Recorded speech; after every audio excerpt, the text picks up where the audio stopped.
A quick disclaimer, I only buy Madden every 5 years or so this review will focus on the overall gameplay experience, rather than a comparison to Madden 23. Now, on to the review.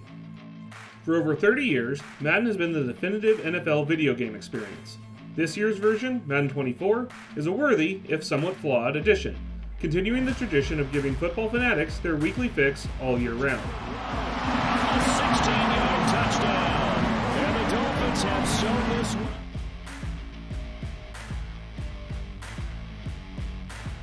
The on-field experience in Madden 24 is simply outstanding.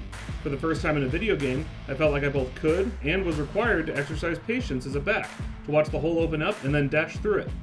When rushing the passer, you can pick between a number of techniques that must match what the blocker's doing, and also moves your player in different ways, affecting how in position they are for a tackle after they finally get through the opponent. You even get to make in-game adjustments regarding what your offense and defense will focus on during the second half. Passing can now be done in multiple different modes, from familiar to much more complex.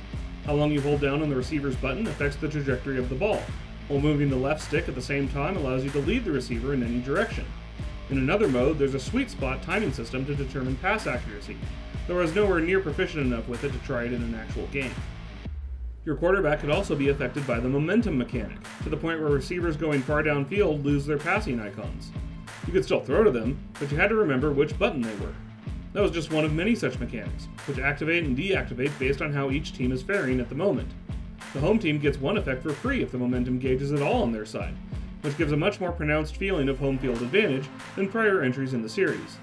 The entire game camera even shook when the crowd really got rowdy, which was both disorienting and an amazingly immersive addition.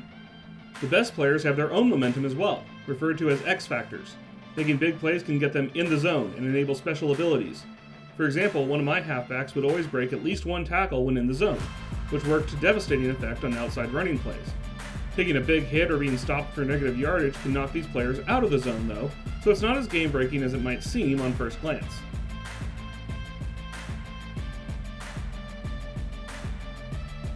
Madden is split into several modes, the largest of which I'll cover individually. In Superstar mode, you control one player throughout his career, from participating at the combine and getting drafted to retirement, rather than an entire team. This extends into the gameplay itself, where he is the only controllable character, and the game is simply simulated if he is off the field. You can choose between quarterbacks, running back, wide receiver, linebacker, and cornerback. Playing as a quarterback or on the defense just felt like you were skipping half of the game, since most of the standard gameplay is performed from those perspectives. Playing as the running back or receiver was more unique, as you typically aren't throwing blocks or running routes. Regardless of the position, you still get to call all the plays, which is a nice change from previous versions of this mode. It may be a little less realistic, but it also means that your player's success isn't at the mercy of an arbitrary coach. Meeting certain goals, and generally playing well, earns you XP that levels up your player over time. These levels in turn award skill points that are applied to position-specific skills. Your player also has between 1 and 5 abilities that can be leveled by performing the associated action, and an X-Factor ability like other star players. You also earn credits that can be used to purchase cosmetics, though they're so expensive and minor that it didn't seem worth delving into the feature. Outside of games, each week will let you pick one of 3 randomly chosen training mini-games for a bit of extra XP and a boost to a certain skill in the upcoming game, and a few other multiple-choice activities to generate additional boosts or credits. It's a bit gimmicky, but does give you a reasonable approximation of feeling like an actual NFL player. The focused perspective also generates some uniquely memorable moments, like when I scored the winning touchdown in the Super Bowl. Franchise mode, on the other hand, puts you in total control of an entire team. By default, you're both coach and general manager, and control whoever has the ball, just like traditional Madden. Like in Superstar, the training mini-games have made a welcome comeback, both during the preseason and between each week to let you develop players. There's also detailed scouting, injury management, and roster construction options. I tend to focus more on just the football, so thankfully you can delegate as many of these activities as you wish to the AI. You also have opportunities to speak to the media and your players, setting additional goals that provide you with skill points to apply to the coaching staff, each of which has 3 skill trees to develop. Put all together, and this is easily the deepest franchise mode I've played in Madden. The perennial Madden Cash Cow mode, Ultimate Team, is of course still present. It's also the default game mode regardless of what you played last. In it, you collect a fantasy roster of both historical and current players by opening packs acquired through purchases using both in-game and microtransaction purchase currency. There's a few packs you can get by completing certain challenges or trading other cards in, but the primary mechanism is definitely purchases. While there are a few daily matchups against AI that you can take on, Ultimate Team is primarily a multiplayer-focused mode. Unfortunately, the matchmaking is absolutely awful. I accidentally triggered a head-to-head match and was immediately pitted against a team full of 99 overall players, who proceeded to totally flatten me. Not the greatest experience for a player who's just starting out. At least for me, this game mode is a miss.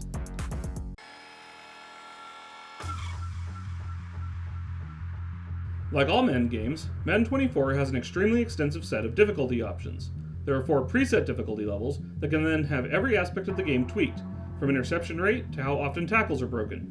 While I found passing to be far more difficult than running, mostly due to the incredible amount of lead you have to account for between how long it takes to actually throw the ball and then how long it's in the air, mistakes weren't overly punitive on the default difficulty. In previous editions, I've had to massively decrease the interception rate to accommodate my lack of skill, so this was a welcome change. That said, on the default Pro difficulty, Superstar seemed just a bit too easy in many respects, while being just right in a few others.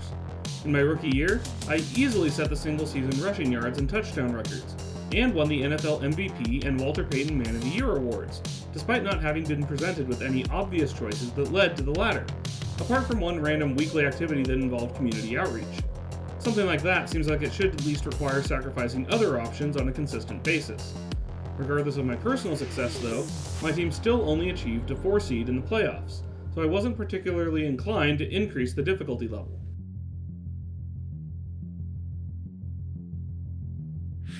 Even on a powerful gaming rig, Madden 24 is very susceptible to frame rate drops and outright crashes. I was able to alleviate the issues by locking the frame rate and turning off Advanced Hair, which frankly seemed like a last option that would cause that many problems, but it did the trick. Thankfully, the stutters prior to discovering that workaround only seemed to happen between plays, so impact was minimal unless I was trying to beat the clock.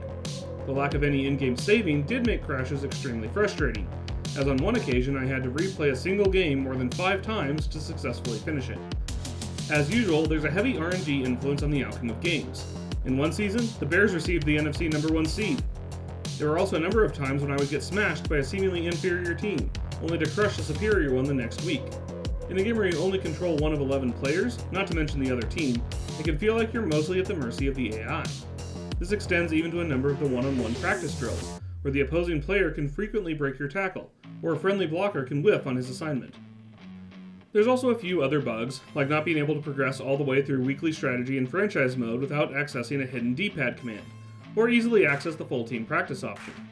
Once, the game locked up while simulating training.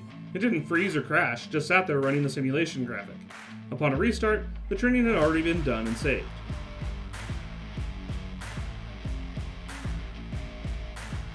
While still not quite bridging the uncanny valley into true photorealism, the audio and especially the visual presentation of Madden 24 is second to none. Every player animation is fluid and completely natural looking. I can't even say I ever saw the same one twice. Each stadium looks real to life, and the intro sequences are well choreographed. The broadcast graphics are equally good. Each one felt like it could have come straight out of a real network. Even the announcers' admittedly repetitive stories and quips seem to be better than usual. As it'll be the Miami Dolphins taking on the defending NFC champs, the Philadelphia Eagles. While greatly improved, the fan models and animations are still not great, and the instant replays still show the current state of the in-stadium scoreboards rather than what they would have been at the time. I'm also still waiting for the massive scoreboards to show instant replays or statistical information like they would in a real game, rather than just cycling canned, albeit team-specific, art. Lastly, the halftime show is pretty much the same as the one from Madden 06. These are truly quibbles though, almost never noticeable without looking for them, and the dev team clearly spent their effort on what you would notice every single play.